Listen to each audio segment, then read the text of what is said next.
Amb el poder també de dir i de decidir quin idioma hem de parlar nosaltres o en quin idioma volem educar els nostres fills en un futur.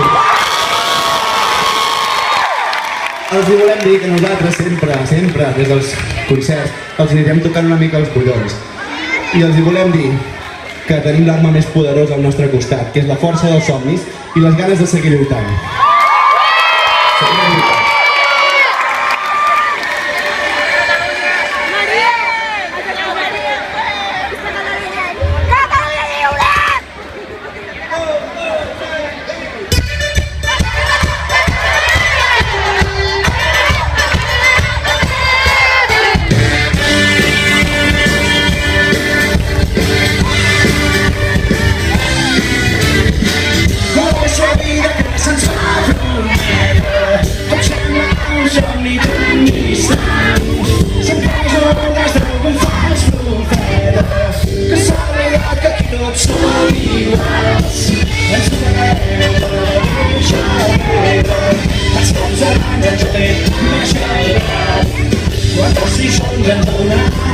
Història, és el moment de recordar qui som.